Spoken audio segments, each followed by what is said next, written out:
자, 어떤 사람들은 경제가 하반기에 안정된다. 부동산도 추락이 멈추고 다시 올라간다. 이런 소리를 하고 있고, 지금 급격한 무역 적자도 곧 회복된다. 이렇게 말합니다. 또 저 같은 사람은 아니다. 미국의 1920년대 말 대공황 같은 100년 만에 전 세계적 글로벌 경기 대침체가 닥치고 이것은 제2대공황이다. 이렇게 말합니다. 자, 그래서 이제 요즘 이 세상을 바라보는, 특히 경제를 바라보는 시각에 있어서 일반인들은 굉장히 흔들릴 겁니다. 저는 엊그제 방송에서 미국이 긴축을 완화한다, 또 반도체 지원하면 한국 경제 무역 살아난다, 또 중국의 리오프닝이 한국 경제에 도움이 된다, 세계 경제를 살린다, 그리고 아파트 건축비가 세계적으로 올랐다, 이런 데 대해서 이 거짓이라고 이야기를 하고 있습니다. 자, 그래서 경제적 지식이 없는 사람, 체계적으로 공부를 하지 않은 사람들은 경제 기사를 보는 것도 부담스럽고 재미도 없고 봐도 무슨 말인지 잘 모를 수 있습니다. 자, 그런데요, 이 경제라는 부분이 대다수의 사람들이 경제에서 자기의 주장을 펼 수 없는 정보의 격차를 악용해서 소수가 마치 경제를 갖다가 자기들이 모든 것을 전지전능하게 다 알고 있는 양 분위기를 조성하고 퍼뜨려 갑니다. 그리고 그것이요, 일반적으로 전 세계에 관통되는 주류의 경제학인 것처럼 말하지만 결국 이것은 소수 상류층 투기꾼들의 경제학일 뿐인 겁니다. 그래서 경제학은 그들이 만들어가는 게 아니라 오늘날 전 세계의 경제의 대위기를 그들이 조성한 책임을 물어야 되는 거예요. 여러분들이 유튜브로 경제, 주식, 그리고 무슨 부동산, 그리고 가상화폐 이야기하는 사람 거를 봐서는 안 됩니다. 유튜브로요, 경제 관련 뉴스를 봐서도 안 됩니다. 진실은 딴 데 있을 수가 있습니다. 그러다 보니까 젊은 사람들이요, 지금 뭘 합니까? 복권을 산다는 겁니다. 어차피요, 자기의 임금은 쥐꼬리만큼 올라가는데 물가는 확 올라가서 실질 임금이 줄어드는 상황에서 복권 말고는 희망이 없다. 그래서 2019년도까지 4조 원대에 머무던 복권 판매액이 이제 6조 4천억에 육박한다라고 이야기도 나옵니다. 어떤 사람들은요, 어차피 힘들고 이래도 힘들고 저래도 힘든 거 돈 벌면 나를 위해서 소비하겠다. 그래서 자신만을 위한 찐 소비를 한다고 합니다. 보복 소비라고도 하죠. 그런데 복권을 사도 내가 당첨될 가능성은 없고, 얼마 안 되는 월급을 쪼개서 소비해봤자 세상이 좋아지는 것도 내 마음이 편해지는 것도 아닙니다. 가장 좋은 것은 내가 미래에서 와서 이 현재 경제가 어떻게 벌어졌는가를 다 알고 거기서 투자할 수 있으면 그게 제일 좋겠죠. 근데 그런 일은 불가능하죠. 그래서 항상 사람들은 이렇게 기가 솔깃해서 영끌 비투에서 집 사라, 주식을 살 때다, 동학개미니 서학개미니, 그리고 이제 가상화폐 시대다, 이런데 솔깃해가지고 대부분은 죽도록 일해서 모은 돈을 탕진합니다. 자, 한국 경제가요, 지금 위기에 빠진 것은 단순한 한두 가지가 잘못된 게 아니라 경제 전반의 문제입니다. 자, 한국이 일본보다 잠재 성장률, 그리고 올해 예측 성장률에서 뒤지고 있는 것은요, 이것은 25년 만에 뒤졌는데 하루 이틀 된 게 아니라 한국 경제가 쌓여있는 모순들이 이제 한계가 와서 한국은 중국처럼 더 성장할 수 없는 한계점에 도달해 간다라고 봐야 됩니다. 자, 일본은 한국보다 경제가 훨씬 다양화되어 있고 중견, 중소기업 중에서도요, 경쟁력이 있는 기업들이 나름 엄청 많습니다. 그래서 일본 경제가요, 암울하다라는 이야기는 많이 했지만 일본의 경제가 쉽게 무너지지 않는 이유가 있는 겁니다. 자, 거기에 비해서요, 한국은 몇 개 대기업에 국한되고 나머지 제조업들은 경쟁력을 거의 상실한 상황에서요, 그 대기업이 끌어가던 경쟁력이 결국 그 대기업이 무력화되기 시작하면서 지금 반도체부터 위기가 닥치고 있습니다. 정부는 이 반도체 대기업 두세 개를 지원해주면 잘 될 것처럼 이야기하지만 이 회사를 지원해주면 잘 될까요? 저는 정말하면 지원을 다 해줬으면 좋겠어요. 그러고도 잘 되는지 못 되는지를 확인하고 싶습니다. 세계적으로 반도체 수요가 줄어드는 상황에서 어떻게 잘 될 수 있나 하는 게 제 생각이에요. 이미 회사도 안 되는 걸 감안해서 투자를 줄이고 감산을 하고 있는 마당에 정부 지원으로 될 수 있을까요? 그래서 우리가 몇 가지 거짓들을 이제 국민들 앞에 실토해야 됩니다. 지금 한국의 무역 수지도 적자고요. 여행 수지 한번 보세요. 서비스 수지를 대표하는 여행이 얼마나 적자입니까?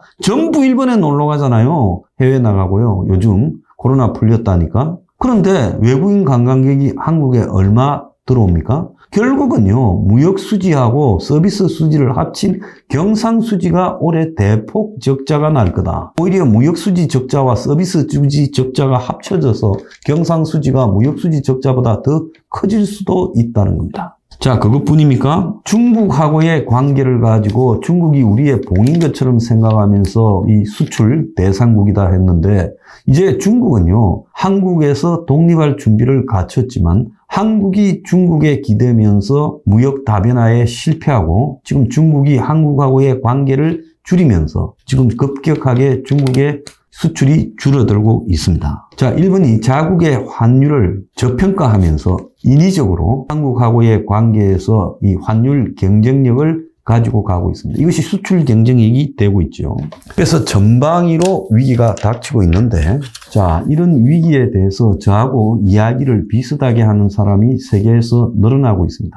부자 아빠, 가난한 아빠의 로버트 마사요키. 이 사람은 이 세계 경제가 글로벌 침체에 빠져서 대공황보다 더한 지금 위기가 올 것이다. 그리고 블랙스완의 나심 탈레버의 수제자인 나심 탈레버가 하는 펀드의 매니저 마크 스피츠나겔은 어떻게 말합니까? 올해 미국의 주식시장이 붕괴될 거다라고 말합니다. 그리고 부동산도 붕괴될 거라고 말하고 있고요. 누리엘 루비니 교수, 2008년 금융위기를 예측했던 이 루비니 교수도 미국의 주식시장, 금융시장은 거대한 붕괴를 피할 수 없다고 말하고 있고, 자, 2008년 미국 금융위기를 이용해서 떼돈을 번 마이클 버리는 이렇게 말하고 있습니다. 지금 올해 미국의 주식시장은 거대한 붕괴를 피할 수 없다. 위기가 곧 닥쳐도 내일 닥쳐도 이상하지 않다고 말하고 있습니다. 자, 이 사람들은요, 일상적인 경제학과는 다른 자기만의 가치 세계를 만드는 사람들입니다.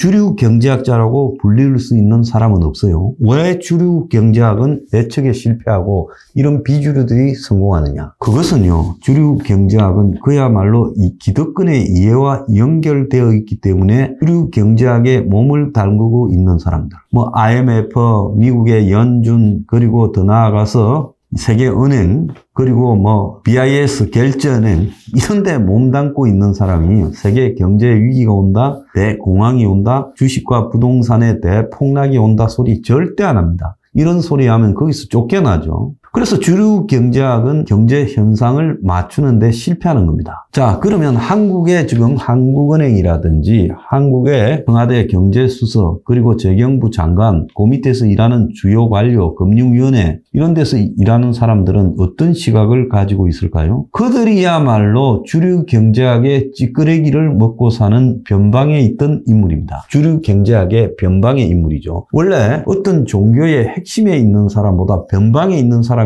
더 교조적이에요. 그건 문화도 그렇고요. 모든 분야에서 마찬가지입니다. 그래서 이 미국에서 유학 가가지고 각종 뭐 경제학을 좀 공부한 사람이 자국에 가가지고 주요 관직을 맡게 되면 이 사람은 미국의 주류 경제학자들이 생각하는 것보다 더 보수적으로 생각하고 미국의 연준보다도 더 보수적으로 세상을 바라보는 거예요. 한국의 경제학의 주체는 이런 사람들이 끌고 가고 있는 겁니다. 그러니까 한국의 경제는요, 97년에도 그랬고 2008년에도 그랬고 또 앞으로 터질 경제 금융 위기에도 그러할 것처럼 이런 사람들로 이루어진 경제팀들이 위기를 예측하고 대비하고 그걸 극복하기 위한 정책을 구사할 거라고 보여지지 않아요. 정부는 재정정책과 금융정책을 통해서 경제를 컨트롤하죠. 그래서 환율, 금리, 그리고 국가의 이 재정살포 이런 걸 조합해서 오늘날 경제 상황에서 뭘 해야 될 건가? 특히 재정정책 같은 경우에는 어떤 부분에 국가의 한정된 예산을 투입해서 경제 위기의 피해를 극소화할 건가를 결정해야 됩니다. 자, 이런 사람들 머릿속에 주류만 있어요. 그들은 자신들이 예상하지 못한 일은 안 올 거라고 생각합니다. 제가 많은 한국의 주류에 있는 사람들과 대화도 해보고 그들의 책이나 생각을 캐치해 보니까 그 사람들 중에요, 세계 경제는요, 중국도 대살아나고 유럽도 대살아나고 미국도 연착륙하면서 위기 없이 이대로 끝난다는 거예요. 그러면 요 한 7, 8개월, 저는 뭐 한 4, 5년 전부터 이런 위기를 예측했지만 이 7, 8개월에 위기가 온다고 했던 사람들이 특별한 위기 발생의 요인이 없는데 단지 중국이 리오퍼닝을 했다고, 단지 유럽에서 날씨가 따뜻했다고, 단지 미국의 실업이라든지 미국의 성장 수치 몇 개 가지고 미국 경제가 되살아난다? 진짜 여러분 그럴 거라고 생각하십니까? 너무 빈약한 근거를 제시하고 있지 않습니까? 그러면 얼마 전까지 세계 경제 위기가 우려되고 언제 터져도 이상할지 모른다라고 말할 때는 뭘 근거로 그런 이야기를 했습니까? 결국은요, 자기의 경제학에 대한 일종의 설명할 수 있는 원인과 결과를 풀어갈 수 있는 논리구조, 나레이티브를 가지지 못했기 때문에 그 사람들은 그냥 세계의 단편적인 기사 중에서 자기에게 필요한 것은 확대 해석해서 위기가 아니다라고 말하는 겁니다. 자, 이 황장수는요, 왜 경제 위기인가에 대해서 몇 가지